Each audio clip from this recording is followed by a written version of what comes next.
ప్రాణాన్ని దేవుడు తృప్తిపరుస్తాడు. తృప్తి. మనం ఆశగా వాక్యాన్ని వింటే తృప్తి వస్తుంది, అంతే కదా.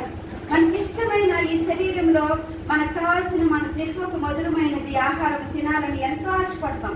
అది ఎంత కాస్ట్ అయినా ఎంత రేట్ అయినా మనం కొనుక్కున్నది తిన్న వరకు మనకి ఈ శరీరంలో తృప్తి ఉండదు కదా.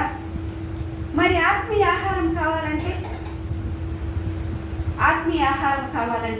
మనం ఏమైనా ధనం చెల్లించాలా? చెప్పండి, ఏమన్నా ఇవ్వాలా? ఏమంటున్నాడు దేవుడు? విరిగి నలిగిన హృదయము నాకు ఇష్టమైనది అంటున్నాడు. దేవునికి ఇష్టమైనది ఏంటంట? విరిగిపోవాలి. మనము ఈ శరీరంలో విరిగిపోవాలి, ఆత్మలో విరిగిపోవాలి, ఈ జీవితంలో విరిగిపోవాలి. విరిగిపోతే మనకు కావాల్సిన శక్తి వస్తుంది. విరగాలి, నలగొట్టుకోవాలి. విరగాలి, నలగాలి. దేవుని సన్నిధిలో ఆసక్తిగా విన్నప్పుడు దేవుడు ఏం చేస్తాడంటే ఆ వాక్యము మన హృదయంలోకి, మన శరీరంలోకి చొచ్చుకొనంట ఒక ఇంజెక్షన్ లాగా చొచ్చుకొని పరిశుద్ధాత్ముడు మీ లోపలికి వెళ్ళి మనకి కార్యం జరగాలంటే దేవుడిస్తే తప్పితే మనకి శక్తి ఉండదండి. నువ్వు డాక్టర్ దగ్గరికి వెళ్ళినా డాక్టర్కి దేవుడు జ్ఞానం ఇస్తేనే నీకు ఇచ్చేది.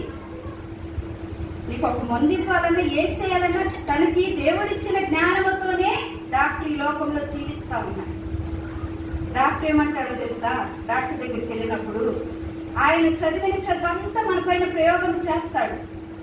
చేసిన తర్వాత ఆయన చదువుకు మించిన బలహీనత మనకు వస్తే ఆయన ఏమంటాడు? దేవుడి చిత్తం, దైవాధీనం అండి. మీకు ఏమైనా నా ముందు నేను వాడుతున్నాను, అది పని చేసిద్దో లేదో అది నాకు తెలియదు, దేవుడు ఏదైనా చేయాలి అంటే చివరిలో డాక్టర్ కూడా చేతులు ఎత్తేస్తా ఉంటాడు. మన పరమ